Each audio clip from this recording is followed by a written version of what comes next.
Hi friends, नमस्कार। आज हम लोग अलंकार और अलंकार के प्रकार को कंप्लीटली कवर करेंगे और हम इस वो ट्रिक सीखेंगे जिससे हम एग्जाम में तुरंत पता लगा पाए कि किस शब्द में किस वाक्यांश में कौन सा अलंकार है।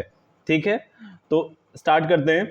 अलंकार की परिभाषा सबसे पहले देखते हैं। भाषा को सुंदर, प्रभावशाली और आकर्षक बनाने वाले शब्दों या अर्थों की विशेषता को अलंकार कहते हैं। इसका उद्देश्य क्या है? वाक्य को प्रभावशाली, मधुर और रोचक बनाना। इसके मुख्यतः दो भेद हैं, शब्द अलंकार और अर्थ अलंकार। अब कुछ इसके प्रकार देखते हैं, जैसे अनुप्रास अलंकार। अनुप्रास अलंकार में क्या होता है? समान वर्ण या अक्षर की पुनरावृत्ति होती है। इसका उदाहरण है चंचल चिड़िया चहक रही है। यमक अलंकार में क्या? एक ही शब्द का बार बार प्रयोग, पर उसका हर प्रयोग में अर्थ अलग होता है। जैसे फल के लिए फल खाना चाहिए। श्लेष अलंकार, एक ही शब्द से एक से अधिक अर्थ जब निकलते हैं। कल की कलम बहुत सुंदर है। ठीक। पुनरुक्ति प्रकाश अलंकार में क्या होता है? पुनरुक्ति प्रकाश अलंकार में एक ही अर्थ वाले शब्दों की पुनरावृत्ति होती है। जैसे धीरे धीरे चलो। अनुकरण अलंकार, टप टप पानी गिर रहा है, जहां ध्वनि की नकल करना होता है। फिर आता है उपमा अलंकार, किसी वस्तु की तुलना जैसे समान सा आदि शब्दों से हो, जैसे उसका चेहरा चांद जैसा है। इसमें तुलना की गई है, तो क्या है? उपमा अलंकार। रूपक अलंकार क्या है? उपमेय और उपमान में सीधी समानता इसमें कर दी जाती है। जैसे इसमें तुलना नहीं करी जाती, उसको उसी का रूप दे दिया जाता है, जैसे वो ज्ञान का सागर है। उत्प्रेक्षा अलंकार क्या हुआ?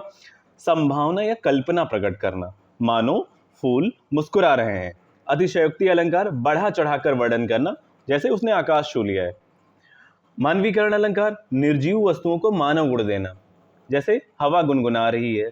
विरोधाभास अलंकार, विरोधी बातों का एक साथ प्रयोग, जैसे मीठा दर्द दिल में है। संदेह अलंकार, किसी बात में संदेह प्रकट करना, जैसे वो सपना है या सच्चाई। ब्याज स्तुति अलंकार, निंदा के माध्यम से प्रशंसा, आप तो बहुत महान हैं, समय पर कभी नहीं आते। ठीक है, आगे देखते हैं। अब हम जैसे सपोज कोई हमें सेंटेंस दिया हो, अब हमें कैसे पता लगाना है इसमें कौन सा अलंकार है? तो इसके लिए कुछ हिंट वर्ड हैं जिससे हम जान सकते हैं। जैसे अगर जैसा, सा या समान शब्दों का प्रयोग हुआ हो तो उसमें उपमा अलंकार होगा। जैसे सीधा तुलना करी गई हो, ठीक है, बिना जैसे के, ठीक है, उसको उसी का रूप दे दिया गया हो तो रूपक अलंकार। मानो या लगता है जैसे शब्दों का जब प्रयोग होता है तो उसमें उत्प्रेक्षा अलंकार होता है। जब कुछ चीजों को बहुत बढ़ा चढ़ा करके प्रस्तुत किया जाता है तो उसमें अतिशयोक्ति अलंकार होता है। जब किसी निर्जीव वस्तु में इंसानी गुण पैदा कर दिए जाते हैं शब्दों के माध्यम से, तो वहां क्या होता है? मानवीकरण अलंकार होता है।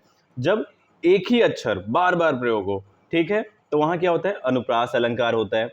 जब किसी वाक्य में एक शब्द का प्रयोग कई बार हो, मतलब तो वहां पे और हर बार अलग अलग अर्थ हो, तो वहां क्या होता है? यमक अलंकार होता है।